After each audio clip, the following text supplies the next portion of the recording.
Hi everyone, I'm Maya and this is Kona, and today we are going to be talking about the book Beneath the Surface by John Hargrove. When you look into their eyes, you know somebody is home. This is, of course, a book about orca whales by an ex-SeaWorld trainer, and it talks about not only the deep relationship trainers have with the animals, but also how the trainers themselves are exploited, as well as how the orcas are mistreated. This book is nonfiction, it is part memoir, and I found it incredibly impactful, as did Kona, because Kona loves orca whales. They're her favorite animal, aren't they, Mo? Yes! In fact, I found the book so impactful that I immediately went to watch the documentary Blackfish on Netflix, in which John Hargrove is actually interviewed a lot. First, I thought we could give a little bit of background on the author. John Hargrove grew up, I believe, in Texas, and he was taken to SeaWorld one time with his parents, and he was just blown away by not only the extreme beauty and majesticness of the whales, but also by the trainers, because what an incredible job to just form deep relationships with whales and then help them to succeed in performing. To Hargrove, this just seemed like the ideal job, and so growing up, that was all he wanted to do. Not only was Hargrove a senior trainer for the orcas at SeaWorld, but he also worked in France at a park called Marineland of Antibes, and he was the supervisor of orca training there. Over time, however, Hargrove's childhood dream was kind of marred by the reality of SeaWorld and how it treated its orcas. He became skeptical that their needs could actually be met in captivity, and a lot of his friends were actually severely injured or killed by the orcas they loved so dearly. Something interesting to point out is that orcas are often referred to as killer whales, but there is no instance of an orca killing a human or harming a human in any way in the wild. They only become remotely hostile when they are in captivity, which makes sense because they're giant animals and they're incredibly intelligent, potentially more intelligent than humans. By current scientific measures, whales and dolphins are the two animals coming closest to humans in intelligence. This is because areas of the orca's brain associated with social complexity, self-awareness, and emotional capacity are all highly developed. The whales have complex social structures comparable only to higher primates like humans and chimps. They have an extra part of their brain which makes their emotions and perceptions and social interactions even deeper than human ones, which is just fascinating to me. So to put this giant, beautiful, smart creature in a pool to do nothing but perform the same tricks day after day would kind of be like forcing you to live in a bathtub, which I don't think you'd like very much. And I really enjoyed the deep humanization of animals while also understanding that they are unique and different from humans, and that maybe, although they're gorgeous and it's okay to enjoy other species and nature, maybe they shouldn't be kept in captivity. It seems to be doing much more damage than good. Something really interesting in this book, actually, was the discussion of the lifespan of whales. Because the whales in their pools die young, they like to say that all orcas die at 25 or 30 years. 25 to 35 years. 25 to 35 years. They're documented in the wild, living to be about 35 and mid-30s. They tend to live a lot longer in this environment because they have all the veterinary care. And of course that's false. We knew by 1980, after a half a dozen years of the research, that they live equivalent to human lifespans. Male whales live to about 65 years old, while female orcas can survive in the wild for up to and even past 100 years. However, in captivity, the lifespan is much, much shorter. Due to the extreme stress, injuries, and diseases the whales are exposed to at SeaWorld and other captive parks, their lifespan is reduced to about 10 years, which is just ridiculous to me. And for a long time, SeaWorld was saying that whales thrived in captivity, that they were living longer and richer lives because of the people who put them in captivity, and that's just not true at all. We stored these whales in what we call a module, which was 20 feet across and 30 feet deep, and the lights were all turned out. Probably led to what I think is a psychosis. I think think something that's really important and that is discussed a lot in this book is morals and corporations. Where do they intersect, and should they intersect? This actually made me think about the current state of the world, and in particular, one company that has been kind of known for being incredibly anti-racist through the media and through marketing, and that is Ben & Jerry's. They've put a lot of stuff on the media about anti-racism, which is great, but it's also important to remember that this is a company, and this is effectively marketing. It is a way, in a sense, of virtue signaling. This is on their website. It says, "We must dismantle white supremacy." Totally agree. Silence is not an option. Totally agree. But Ben & Jerry's, I mean, you're making money off of this. People are going to be more encouraged to buy your products because you say you support anti-racism, but are you actually donating a significant amount of your profits to anti-racist organizations? What are you doing beyond spreading the word, you know? So this is what's on their website. All of us at Ben & Jerry's are outraged about the murder of another Black person by Minneapolis police officers last week and the continued violent response by police against protesters. We have to speak out. We have to stand together with the victims of murder, marginalization, and repression because of their skin color, and with those who seek justice through protests across our country. We have to say his name, George Floyd. Then they go on to talk about George Floyd. They list a bunch of other names, including Ahmaud Arbery, Breonna Taylor, Oscar Grant, Eric Garner. They keep going, and they keep going, and it's really great. And they say that they call upon the president and Congress and legislation and the Department of Justice to make changes, which is awesome. Like, that's great.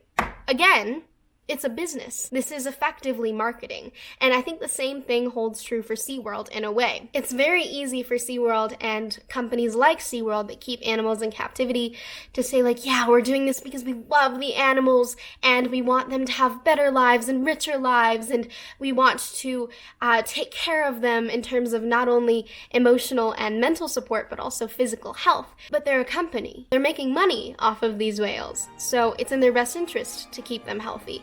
Are they actually doing this because of the morals? And how far are they willing to stretch the truth to try to make it seem as though they are truly doing something beneficial for these whales?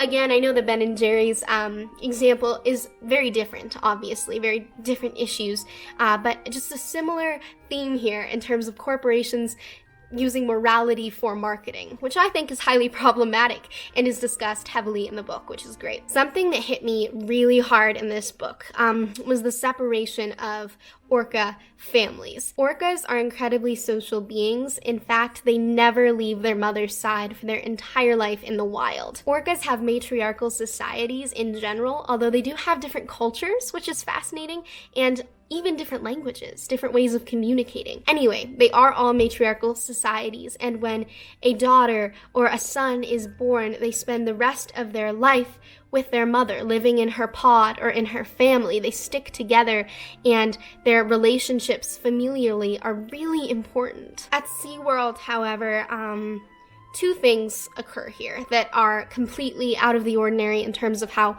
orcas would interact in the wild. First of all, orcas from SeaWorld are from really all over the oceans and all over the world. They are not a part of the same pod. They are not a part of the same family. It reminds me actually, and again, I know this is a stretch and a totally different issue, but hear me out. It reminds me of the Berlin Conference. European countries sat down with the United States and some other countries and just divided up the continent of Africa with no consideration for ethnic groups, for different cultures, for different languages, for different nations, really. They just divided up Africa, and that led to a lot of problems. In particular, the Rwandan genocide with the Hutus and the Tutsis. It could have been entirely avoided if European countries hadn't interfered with countries and nations in Africa. So now back to SeaWorld. These orcas are from all over the world. They're from different pods, families, cultures, and suddenly they're thrust into one incredibly small and cramped pool together. They're not just going to get along. In fact, raking is a huge problem at SeaWorld. Raking is when an orca uses their teeth to pretty much slice and cut and harm and injure another whale. And in the case of the ocean, whales can avoid raking by swimming away. I mean, the ocean is giant, but when you're in captivity, you don't have the ability to escape that kind of physical torment. An example here would be the whale Tilikum, who is most well known for killing several trainers. Tilikum essentially was psychologically and physically tortured at SeaWorld. He was put in a family that he didn't belong to. He was a giant whale. He was really, really big, so he not only didn't have the ability to escape because of his captivity, but also due to his size, he couldn't get away. So he was raked and cut and injured and hurt so much, and it really was a form of torture for him. Then there's the problem of taking children away from their mothers. This hit me so hard in the book, but particularly in the documentary. After Kalina was removed from the scene and put on the truck and taken to the airport, and Katina, her mom, was left in the pool, she stayed in the corner of the pool, like literally just shaking and screaming, screeching, crying. Like I'd never seen her do anything like that. And the other females in the pool, maybe once or twice during the night, they'd come out and check on her, and she'd screech and cry, and they would just run back. There was nothing that you could call that watching it besides grief. And she just was crying for her baby. And they had researchers and analysts come in to look at this behavior because it hadn't really been seen before. And the mother was transmitting long-range echolocation waves. So she was trying to find her daughter essentially across the ocean. And she couldn't. And that just broke my heart because you really aren't separating families here. It doesn't matter that they're not human. They're clearly intelligent, and they have a huge emphasis on social and family relationships. So that just broke my heart. On that topic, something else that just really touched me was an interview in Blackfish with one of the men who was tasked with capturing orcas in the wild. So he went out, he knew what he was doing really, but he didn't know what he'd signed on for, if you know what I mean. So he and his crew are capturing these baby orcas. They really only wanted the small ones so that they could grow in SeaWorld and be trained and domesticated. So they had this net put down, and when all the baby whales were in it, they started to raise the net, but they let the larger female or male whales out. We're there trying to get the young orca into stretcher, and the whole family is out here 25 yards away maybe in a big line, and they're communicating back and forth. Well, you understand then what you're doing. I lost it. I mean, I just started crying. I didn't stop working, but this was the worst thing that I've ever done. Now we need to talk about the problem with whales harming and even killing trainers at SeaWorld, and the way that SeaWorld actually framed trainers for their own deaths. The trainer in particular I want to talk about here is named Dawn Branshaw. Dawn Branshaw had worked with orcas for 15 years and was a senior trainer at SeaWorld. She was kind of the poster girl for SeaWorld and the SeaWorld experience, and she was just apparently one of the most loving and dedicated people. She loved her job, but beyond that, she truly loved the whales. Okay, I want to get every detail about her death correct just to honor her memory. So I'm going to actually look it up and just read it to you directly from our number one source, Wikipedia. On February 24th, 2010, Branshaw performed a Dine with Shamu show with Tilikum, the largest orca at SeaWorld Orlando. In this setting, guests ate at an open-air restaurant while watching the performance poolside as the orca was exercised and fed. As part of the end of the show routine, she was at the edge of the pool, rubbing Tilikum's head. She was lying with her face next to Tilikum's on a slide-out, which is a platform submerged about a foot into the water. SeaWorld claims that she was pulled into the water by her ponytail. We're going to pause here. This is my example, really, of SeaWorld blaming its trainers for their own deaths. Branshaw was an incredibly experienced trainer. She'd been doing this for much of her life, and she was incredibly good with the whales. She was one of the best trainers SeaWorld ever had, and they say she died because she had a ponytail, which is just absolutely not true. Trainers had been wearing ponytails forever while training orcas at SeaWorld. In fact, trainers were encouraged to change their hairstyle so it wouldn't be something that the orcas drew attention to. It would just be a norm for them. So her death was in no way Branshaw's fault. Orange County Sheriff's Office. We need SO to respond for a dead person at SeaWorld. A whale has eaten one of the trainers. Tilikum, though, is the one that went after her. Dawn is the senior trainer here at Shamu Stadium. She captured what it means to be a SeaWorld trainer, that it made me realize what happened to her really could have happened to anyone. I've been expecting somebody to be killed by a Tilikum. We weren't told much about it, other than it was trainer error. Dawn would tell you that it was her mistake. They blamed her. It's just a bold-faced lie. Some witnesses reported seeing Tilikum grab Bradshaw by the arm or the shoulder. The orca's moves seemed to have been very quick, pulling her underwater and drowning her. At least a dozen patrons witnessed Bradshaw in the water with Tilikum. Employees used nets and threw food at Tilikum in attempt to distract him. Moving from pool to pool in the complex, they eventually directed Tilikum to a smaller medical pool, where it would be easier to calm him down. After approximately 45 minutes, Tilikum released Bradshaw's body. An autopsy report said that Bradshaw died from drowning and blunt force trauma. Her spinal cord was severed, and she had sustained fractures to her jawbone, ribs, and cervical vertebrae.